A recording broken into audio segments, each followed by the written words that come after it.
Okay, well, a couple of definitions. You simply have to know these definitions. Now, this very simple definition. The determinant of the matrix A, B, C, D, row A, B, row C, D, 2 rows, is AD minus BC. Whenever I see that AD, I didn't write my usual D. Let's make sure we see if that's a D, okay? AD minus BC. Okay, well, where does A come from? A comes from here and D comes from here. So I put a kind of a yellow line here indicating this. We call this our main diagonal. It goes to the right and down. Now that's the same direction in which we read. We read from left to right and we read down the page. So this is kind of the direction in which we would read a page. So that's AD, that's this thing. And I've circled this in yellow to indicate, along with the yellow line here, that this corresponds to this diagonal. And then we have what we call the secondary diagonal. Okay, the one that goes backwards in the directions that we don't read.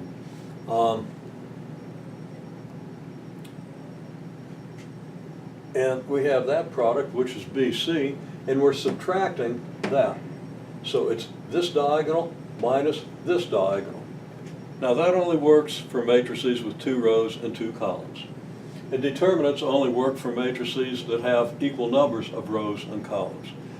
And it's not difficult to define determinants for bigger matrices, but we're not going to get into that. Okay, so there's the definition of the determinant of a 2 by 2 matrix, a matrix with 2 rows and 2 columns. So what's the determinant of this matrix? Well, after I gave this explanation, everybody pretty much wrote it down correctly. And so, you know, identify A, identify B, identify C, identify D, or just look at this diagonal. It's 2, -2, so it's 2 times -2. That's your main diagonal. And then you do minus the secondary diagonal, 3 times 1. And you multiply that out and you get -7. Again, this didn't give people very much trouble. Okay, well then we're going to define what I call the inverse of the matrix A, B, C, D, the square matrix with the numbers A, B, C, and D. Okay, and the way we define that, again, we look at the 2 diagonals and we do something with each diagonal. Now there's a much more general way, and this doesn't translate at all when you go to trying to do inverses of 3 by 3 or 4 by 4 bigger matrices. There's a completely different method that we use. I'm just giving you a quick and dirty way to get this because we don't want to get into the other procedure. That's something you can take up in a later course, and if you understand this, you'll have a context for it. But don't try to extend this procedure to a bigger matrix. It only works for 2 by 2. So what do we have? Here's our main diagonal. Now what happened to our main diagonal between here and here? Well, it looks like we reversed the 2 numbers. You say we just kind of flipped the main diagonal. A went here and D went here, so we just kind of flipped it around and there they are. Okay? So we flipped the main diagonal. That's a kind of a vernacular way of saying it, but it's easy to see. And then what do? What did we do to the second diagonal? We had C here and B here. What do we have here? What do we have here? Well, we just put negative signs. You know, we just took the negative of each of these numbers. So we got negatives here. We didn't change their order. We didn't flip them. Okay, we kept them in the same order and we put negative signs on it. Now there are deeper reasons why this works, but that worked. That's it, and that's a pretty good picture. Okay? So the inverse starts by flipping the main diagonal and putting negatives on the changing the signs on the second diagonal, essentially. And then we have to divide that by the determinant of the matrix. Now which matrix?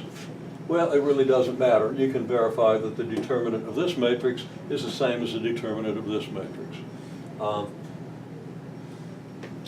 You're multiplying the same numbers on this diagonal, and you're multiplying the same numbers in this diagonal, but you've changed the sign of both of them.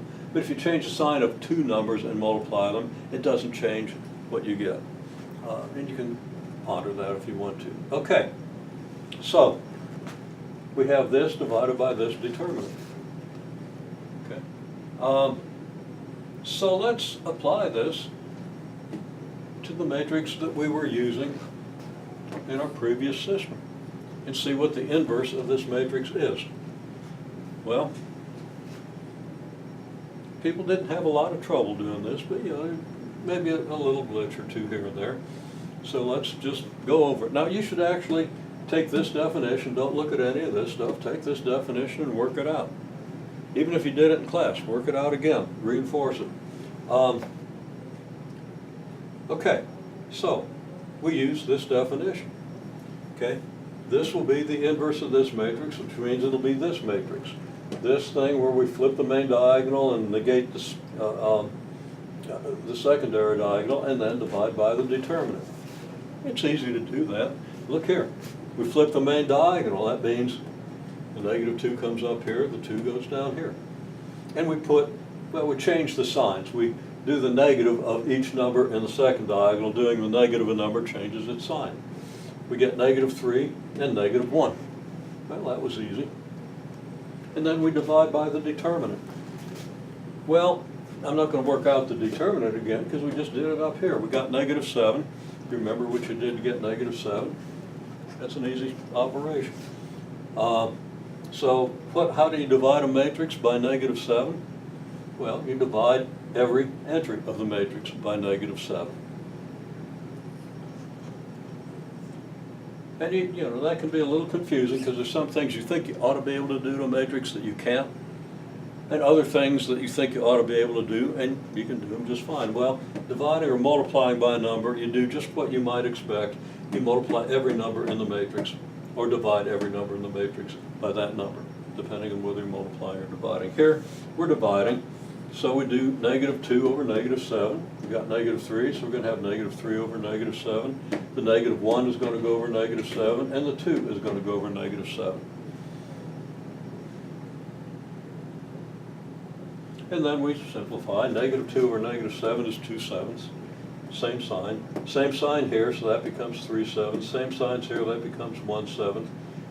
Opposite signs here, so that's going to become -2/7. All right. Now, have you seen this matrix before? That's just the matrix that we multiplied on the left here and on the left here to do what we did before to get the solution x equals -4/7, y equals 5/7.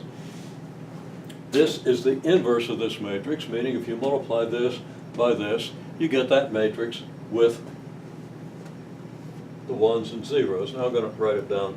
Got to write it down really small here, but with your resolution there, you probably can read it.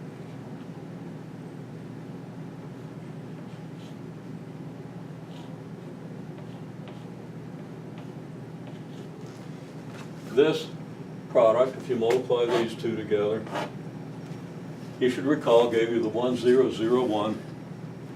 This is called the identity matrix, and these matrices are inverses. So this is a scheme that we're going to use to solve a variety of matrix equations.